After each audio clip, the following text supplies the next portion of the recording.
Muito bem, estamos de volta aqui no Manhã Cidade neste sábado. Agora vamos ter um momento que a entrevista foi gravada, porque vocês gostam de ficar mandando perguntas, né? E sempre que a área de saúde interessa todo mundo, mas a gente teve que gravar essa entrevista, então hoje eu não vou poder responder as perguntas de vocês. Mas olha, é um dado super interessante e super preocupante ao mesmo tempo. Dados do Sistema de Vigilância de Fatores de Risco e Proteção para Doenças Crônicas por inquérito telefônico chamado Vigitel, divulgados pelo Ministério da Saúde, mostram um dado preocupante, que a diabetes cresceu 135% no Brasil em período de 18 anos, um aumento de 12,9% comparado lá ao período de 2006, por exemplo. E atrelado a isso, a obesidade. Olha, situação que complica, porque a gente sabe que a diabetes ela é silenciosa e ela vai chegando, né, e às vezes a gente nem sabe. Quando descobre, já é tarde demais. Para a gente falar sobre isso, eu estou aqui com a doutora Isabel Dantas, né, que é endocrinologista, e vem falar com a gente sobre esse tema delicado. Doutora, bom dia, prazer recebê-la aqui na Cidade FM. Bom dia, um bom dia a todos, né, os ouvintes da Rádio Cidade. E é um prazer estar aqui com vocês para a gente conversar um pouquinho sobre essas doenças crônicas não transmissíveis, principalmente diabetes, obesidade, hipertensão, né, que são dados que são coletados pelo Vigitel. Doutora, em 20 anos, se a gente arredondar, dá um crescimento de mais de 130%. Né, do número da diabetes, né, das pessoas que estão diabéticas, e isso é preocupante. Na sua avaliação enquanto especialista no assunto, né, o que está por trás desse avanço tão acelerado no Brasil? Então, a obesidade, né, é uma doença que a gente diz é uma doença crônica, multifatorial e crescente. A gente sabe que hoje em dia a gente pode classificar a obesidade como uma pandemia. E ela vem crescendo por conta que ela, como eu disse, ela é multifatorial pelo várias modificações no estilo de vida. Então, o sedentarismo, tabagismo... Bebida alcoólica também. Exatamente, o alcoolismo... o aumento de alimentos ultraprocessados, né, na nossa dieta. Então, tudo isso envolve os casos de aumento de obesidade. A gente sabe que a obesidade tem, como eu falei, mais uma vez, é multifatorial. Então, tem essa questão das mudanças do estilo de vida. Tem a parte hormonal, tem a parte genética, mas essa parte de modificações do estilo de vida é muito importante. E daí os números crescentes no Brasil e no mundo. A gente discute aqui essa questão da obesidade e a gente, ao mesmo tempo, vê essa correlação direta, né, entre o aumento da obesidade e o crescimento da diabetes e também da hipertensão. Né? São situações que uma acaba trazendo a outra, né, diríamos assim, a grosso modo? Isso. Então, e o que é o Vigitel? Só para o pessoal entender. O Vigitel é um sistema do Ministério de Saúde que, como você mesmo falou, é coletado anualmente via telefone. Então, eles ligam nas principais cidades, né, nas cidades do Brasil, e eles vão coletar o quê? Os hábitos, né, os hábitos de vida daquelas pessoas, e também eles vão procurar saber sobre comorbidades. Então eles perguntam se bebe, se faz uso de cigarro, se é sedentário ou não, como é a alimentação desse grupo pesquisado, se tem comorbidade, se é hipertenso, diabético, se é obeso, né? Então são várias perguntas. Por que eles tentam fazer isso? Para a gente tentar monitorar e também fazer ações para prevenção da obesidade, do diabetes, da hipertensão. E são essas três principais doenças, né? Todas três são doenças e doenças crônicas que estão em ascensão. Né? A ascensão, digo, só não no Brasil, mas também no mundo. E por conta de quê? Principalmente, elas estão bem entrelaçadas, por conta dessas mudanças do estilo de vida. Então, um dos fatores de risco para o diabetes e para a hipertensão é a obesidade. Tá? Nem todo, como eu disse no início, nem todo paciente diabético vai ser obeso, mas a obesidade em si já é um fator de risco para si só a obesidade. Os estudos mostram que hoje 60% da população brasileira está acima do peso. Né? Isso é notório. E quando o excesso de peso deixa de ser apenas um alerta, né, e passa a representar um risco à saúde? Então, a obesidade, a gente tem essa questão social, né, que a gente fala, o estigma da obesidade, mas a gente tem que pensar em saúde. Por quê? A obesidade, ela em si, como eu disse, ela vai aumentar a prevalência de doenças crônicas, diabetes e hipertensão, mas não só isso. Ela vai ser um fator de risco para doenças cardiovasculares, ou seja, infarto, AVC. Então, essa é a maior preocupação. Então, atuar precocemente na prevenção. Por isso, dá a importância do Vigitel, que ele faz essa monitorização para atuar em ações de prevenção. Tem alguma idade assim que a pessoa já deveria estar se preocupando, né? Porque às vezes, por exemplo, quando a gente é criança, adolescente, a gente come muito doce, né? A gente não tá nem aí, refrigerante e por aí vai. Tem alguma idade que as pessoas deveriam começar a se preocupar mais com a saúde, criar o hábito de fazer exercício físico, de comer melhor, digamos assim, que às vezes, quando você trata isso na base, você acaba não tendo problemas lá na frente. Só que às vezes as crianças a gente não dá tanta importância assim, né, a questão da criança, e quando você vai ver a pessoa, por exemplo, eu tirei o açúcar da minha vida, a única coisa que eu ainda não consegui ainda foi o café. O café eu não consigo ainda tomar, mas eu já consigo com adoçante. Mas o café sem açúcar ainda, pelo hábito que eu tive. Mas então tem alguma idade assim que a gente poderia chamar a atenção? Pronto, perfeito. Então, quem rastrear, né? Então, a gente diz assim, quem tem fatores de risco em si, por exemplo, não só porque a obesidade, hoje em dia, a gente tem várias formas de classificar a obesidade. Uma das formas de classificar, vou colocar o mais simples, o IMC, mas existe hoje em dia outras formas de classificar a obesidade. Mas o IMC, então, se você já tem um excesso de peso, um sobrepeso, então, são pessoas que devem, sim, começar um rastreamento, procurar um médico para acompanhamento. Pessoas que têm história familiar. Então, pacientes que têm história familiar de alguma doença crônica, diabetes, obesidade, hipertensão, também devem ser rastreadas mais precocemente. E qualquer outro fator de risco. Tem um na família, a família é toda... tem problema de doença cardiovascular, pacientes que infartaram um pouco mais cedo ou tiveram um AVC um pouco mais cedo. Sim, essas pessoas a gente deve se preocupar mais. Eu de cigarro porque eu vi muita gente da minha família ali nos anos 80, no finalzinho, início 90, morrendo por câncer. Aí eu criei uma aversão muito grande ao cigarro. Exatamente, o cigarro, um fator de risco, que o cigarro, tanto o cigarro também quanto o álcool, né, são fatores de risco, né, que aí a gente deve atuar isso na mudança do estilo de vida, porque eles levam, o que eu digo, eles levam a inúmeras consequências, a gente diz inúmeros cânceres, então a gente pode dizer que todo mundo associa, por exemplo, o cigarro a só câncer de pulmão. Não, o cigarro está associado a vários outros tipos de câncer que não só o pulmão. O álcool também está associado a outro tipo de câncer, todo mundo associa a câncer hepático, que é o câncer de fígado. Não, o cigarro também está associado a outros tipos de câncer.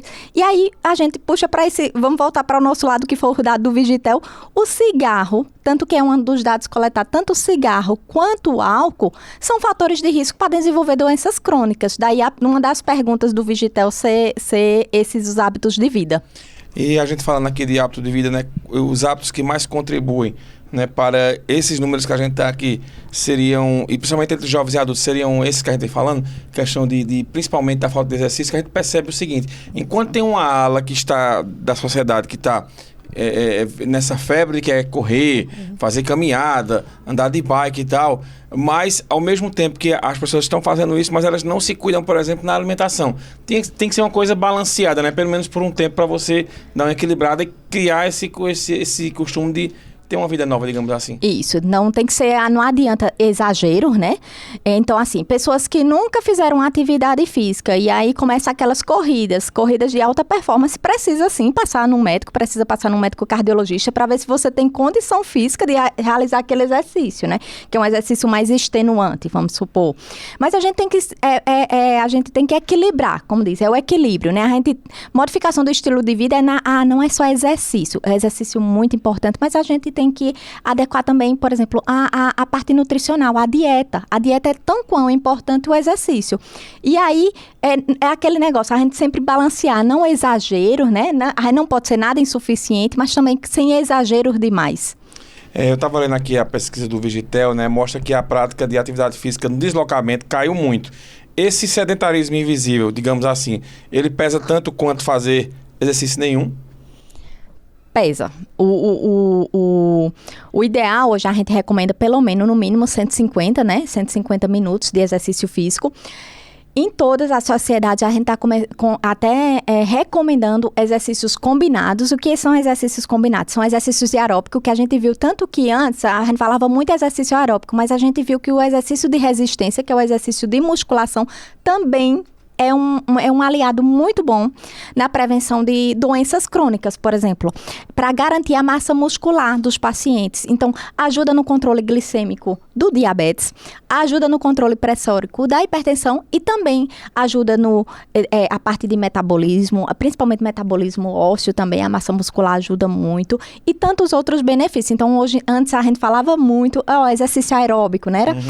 Correr, mas hoje a gente viu os estudos mais recentes, eles mostram isso.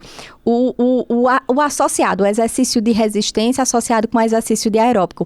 E isso é muito importante. No mínimo, a gente recomenda 150 minutos por semana, mas eu digo ao paciente, aquele que está iniciando, inicie no seu ritmo. Muito bem, a gente está conversando com a doutora Isabel Dantas, que é endocrinologista. Aqui lembrando que essa entrevista é gravada, né? Se você estiver querendo fazer pergunta, não vai ter como hoje. Doutora, mais ou menos há uns 10, 12 anos, né? Eu sempre fui atleta. E aí eu dei uma parada na minha vida, passei uns 6, 7 anos sem fazer absolutamente nada, ganhei peso e não conseguia fazer nada. Aí um dia eu ia passando, olhei pro espelho e disse, rapaz, a partir de amanhã eu vou retomar, vou dar um restart, digamos assim, na minha vida, questão de mudança de hábitos, né? E eu consegui perder 20 quilos, com muita raça, digamos assim, com muita força, mas não foi fácil, né? E eu lembro que eu fiz um exame daquele de sangue que a gente faz de manhã, quando tem aqueles eventos públicos, né? Você vai passando e faz aqui.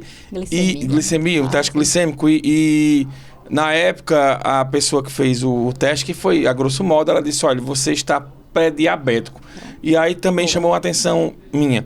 Existe mesmo esse termo pré-diabético? Isso existe de fato na ciência? Ou é um alerta que se dá para que a pessoa possa realmente mudar o estilo de vida? Perfeita, assim, perfeita colocação, perfeita pergunta. Então, o termo pré-diabetes existe, né? É uma classificação que a gente faz de acordo com... tem parâmetros, né? Glicemia de jejum, hemoglobina glicada, teste oral de tolerância à glicose, e a gente classifica esse paciente, vamos supor, como pré-diabético. Deu lá o resultado, a gente classifica o paciente pré-diabético.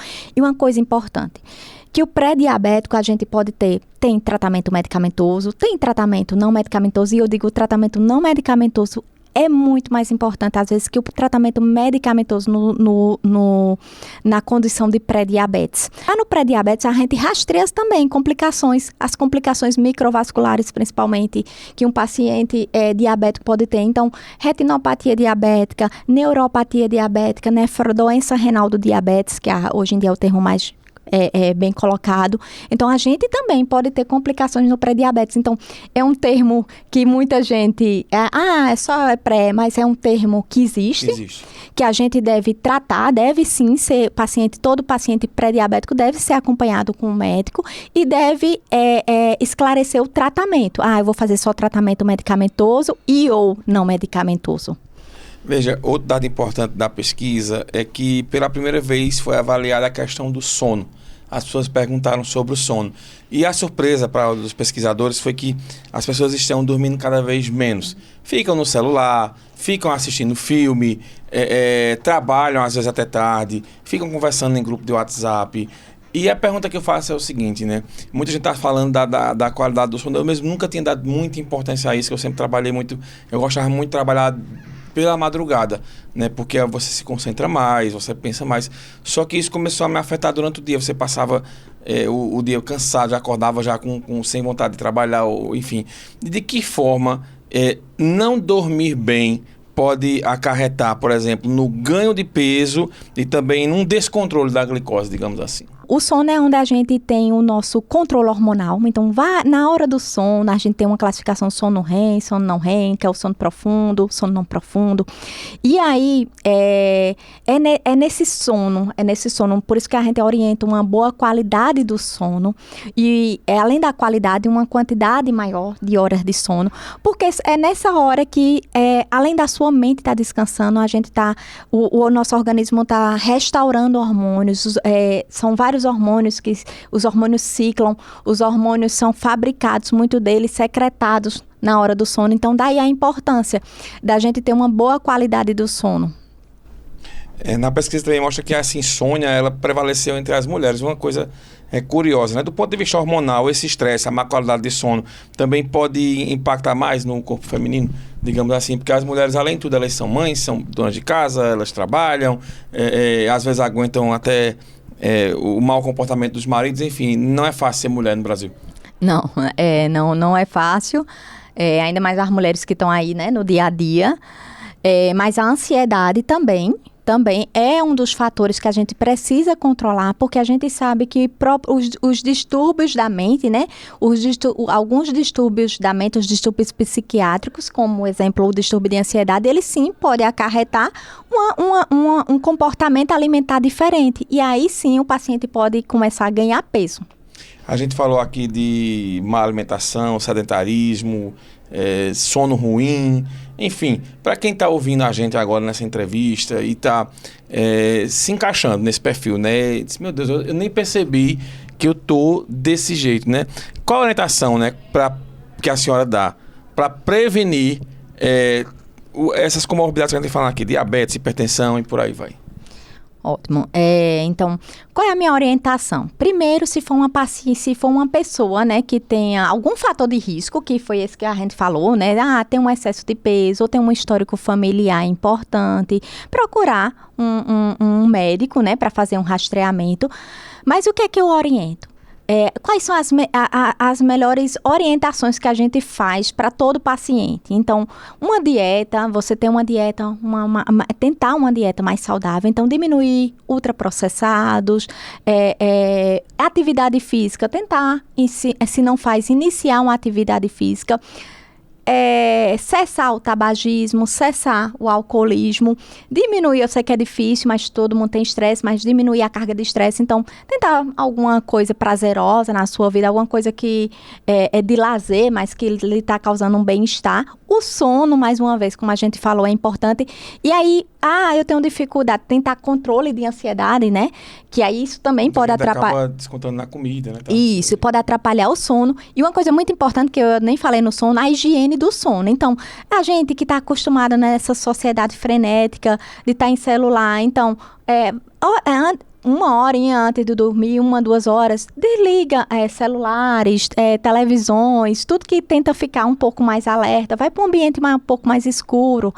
Tá? Então, assim, são medidas que a gente tenta fazer para poder ter uma qualidade do sono bom, para poder ter esse sono um pouco restaurado e diminuir o risco. A gente vem falando aqui, né, que muita gente trata a obesidade, por exemplo, como só uma questão de estética. Né? Eu tenho que emagrecer, eu tenho que perder peso, porque eu tenho que entrar naquele perfil que a sociedade atual ela está exigindo, mas não a gente está falando aqui de vida, né? Não é isso. Isso, saúde. A gente está falando de saúde, então perder peso hoje em dia não é só estética, né? A gente sabe que a perda de peso a gente pode diminuir inúmeras complicações. Uma delas a gente falou aqui, diabetes, hipertensão. A gente não vai ter cura. Lembrar que são doenças crônicas. Então, diabetes, obesidade, hipertensão, elas não têm cura. São doenças crônicas que precisam de tratamento. Mas a gente pode ter controle dessas doenças, né? Então, não é só estética. Diminuir o peso, eu digo a todos os meus pacientes, não é só estética, você vai estar diminuindo complicações essas que eu falei, e complicações macrovasculares, um infarto, um AVC. Existe hoje um perfil mais comum de quem desenvolve diabetes tipo 2, por exemplo, ou isso já atinge todas as faixas etárias? Cresceu muito, muito. Diabetes tipo 2, ultimamente, a gente não falava tanto diabetes tipo 2 em crianças e adolescentes. E hoje em dia a gente está vendo. Mas por que a gente está vendo em crianças e adolescentes a mudança do estilo de vida? Então, a gente está vendo crianças sendo mais bem mais cedo, bem mais precoce, com ultraprocessados, né? Crianças em telas, que antes a gente vivia assim, brincando em rua, hoje a gente quase nem vê crianças brincando nas ruas, é muito em tela. Então a gente está vendo essa mudança. Víamos muito diabético tipo 1, que é aquele diabético que não produz insulina, tem uma deficiência das células beta-pancreáticas, mas hoje em dia mudou um pouco. A gente está vendo muito mais diabético tipo 2 em crianças e adolescentes, mas por conta dessa mudança de paradigma, essa mudança do estilo de vida, que a gente não está vendo só agora em adultos, crianças e adolescentes, então a gente está vendo cada vez mais cedo. Olha, é verdade que a gordura abdominal, né, que a gente aqui, né, chama de barriga de chope, digamos assim, é verdade que ela oferece mais risco do que o excesso de peso distribuído pelo corpo? Sim. Por quê? Tem a gente faz até um dos parâmetros hoje em dia da obesidade, como eu disse, né? Eu falei do IMC, mas um dos parâmetros para a gente classificar a obesidade é a circunferência abdominal. E por que essa circunferência abdominal é importante? Porque ela olha a gordura visceral, ou seja, aquela gordura que é entre os órgãos, que é dentro dos órgãos. Então, essa gordura ela é mais metabólica, ela é mais inflamatória, é a que tem um maior risco de o paciente ter, por exemplo, algum AVC, algum infarto, alguma que a gente chama doença hepática esteatótica associada à síndrome metabólica. Então, é uma gordura que é mais difícil realmente de sair, mas é a gordura mais inflamatória, é a gordura mais metabólica, é a gordura ruim. Já que a gente entrou nesse assunto, né, não é o foco dessa entrevista, a gente está falando aqui sobre os dados que foram divulgados, mas a moda hoje é a tal da Mounjaro, que ataca diretamente isso que a gente acabou de falar agora, né? E me chamou a atenção que eu fui entrevistar um político agora em dezembro, aquelas entrevistas especiais de fim de ano, fui até Recife, e aí, quando eu cheguei para entrevistar ele, ele disse: bicho, eu tô super enjoado, tô super mal, porque eu tomei a injeção e comi alguma coisa e não tô me sentindo bem.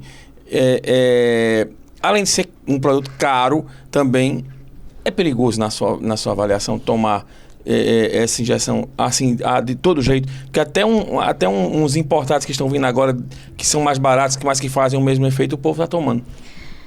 Perfeito. Então, o Mounjaro é uma medicação que é a tizepatida, né? A substância, o princípio ativo do Mounjaro é a tizepatida, que foi uma substância muito estudada, que ainda está sendo estudada, que tem indicações. Então, ela sim, a Anvisa aprovou, é uma medicação aprovada para obesidade, aprovada para o diabetes, inclusive aprovada para a apneia do sono. Mas o pessoal está usando muito sem... Exagerando. Exatamente. Eles estão usando sem prescrição médica. A maioria usa sem prescrição médica para fins estéticos. E isso não é bom. Isso não é bom porque a medicação, sim, ela pode causar efeitos colaterais, ela tem indicações e contraindicações. E a gente tem que saber, eu digo à população, que a gente tem que saber sempre a procedência dessa medicação. Então, sempre que for comprar uma medicação dessa, qualquer injetável, não só o Mounjaro, mas tem outras canetas, mas passe por uma avaliação médica, porque tem indicações e tem contraindicações as medicações. E pode trazer um paciente, né, que usa sem indicação, às vezes pode causar mais malefício do que benefício. Veja, o que a gente escuta muito é o seguinte, que quem toma e depois ou para tomar ou não se cuida, vai ter o chamado efeito sanfona, né? E o que era bom ou estava sendo bom pode gerar um baita problema, né? Isso. Porque eu digo aos meus pacientes assim, a obesidade é doença crônica, é igual a diabetes. Então, se você parar a medicação, a doença tá ali, a doença vai voltar. Então, o ganho de peso, ele volta. Claro que a gente utiliza várias coisas, não só medicamentoso. O tratamento não medicamentoso, como a gente citou, dieta e exercício físico, faz sim parte do arsenal terapêutico. Então, é um tratamento sim. Dieta e exercício físico é um tratamento. Então, o paciente, para parar essas medicações, tem que estar muito bem atrelada. A dieta e exercício tem que estar sustentando o peso dele com dieta, exercício físico ou outras medicações. Difícil. Eu sou bem sincera. É isso que eu ia dizer. Não é fácil. Porque, não é veja, fácil. Eu estava conversando com uns amigos agora que eu tenho e os caras estavam dizendo, bicho, é difícil demais, porque teve agora o Natal, aí Ano Novo, aí chegou janeiro, aí vem Carnaval, aí na Semana Santa, aí vem São João. Bicho, se ficar pensando desse jeito, nunca vai conseguir. Isso. A gente sempre faz uso da medicação e eu mantenho a medicação. O que a gente faz é ajuste de dose a depender de como o paciente está se mantendo o peso dele, né? É muito individual, de paciente para paciente, mas é isso que eu acho que a população tem que lembrar. Tanto hipertensão, se você está tomando a hipertensão, se você está lá tomando seu remédio antihipertensivo, a pressão está tudo ok. Se você tirar, o que é que vai acontecer com a pressão? A pressão vai subir. Isso também a gente fala para analogia com diabetes e obesidade. Então, assim, a gente usa essas medicações que é aprovada para o tratamento do diabetes e a obesidade, o exemplo, o Mounjaro, e eu digo aos meus pacientes, quanto tempo vai usar? Um bom tempo, ou às vezes por o resto da vida, muitas vezes pelo resto da vida. Por quê? Porque são doenças crônicas. Muito bem. A gente conversou com a endocrinologista Isabel Dantas, né, que deu esta aula e uma consulta de graça para vocês aqui, literalmente, no nosso estúdio. Doutora, muito obrigado, né? Foi um prazer conhecê-la pessoalmente, bater esse papo. Espero que a gente volte outras vezes ao vivo, aqui na rádio, tá? Para que a gente possa conversar e os ouvintes mandar perguntas, tirar dúvidas. E, afinal de contas, esse é um dos objetivos, né, de prestar serviço que os veículos de comunicação têm e ajuda muito quando vocês médicos vêm aos estúdios para que a gente possa bater um papo. Obrigado, viu? Bom fim de semana. Muito obrigada, agradeço a vocês, né, da Rádio Cidade pelo convite e a todos os ouvintes. E aí vamos esperar uma próxima para a gente tirar, como diz, ao vivo, para tirar as dúvidas de vocês. Muito bem. Vem aí a Aline Souza, não vai pedir o quê? Lembrando a vocês que estão acompanhando a gente, que a partir da próxima segunda-feira, o Manhã Cidade começa mais cedo, às 6 da manhã. Um abraço, bom fim de semana. Não esqueça, viu? Amanhã tem Som da Modinha, às 4 da manhã, com reprise, às 8 horas da noite. Estaremos juntos aqui, trazendo para vocês aí grandes nomes do rádio brasileiro dos anos 70 e 80 que tocaram canções e versões pelo Brasil. Tchau.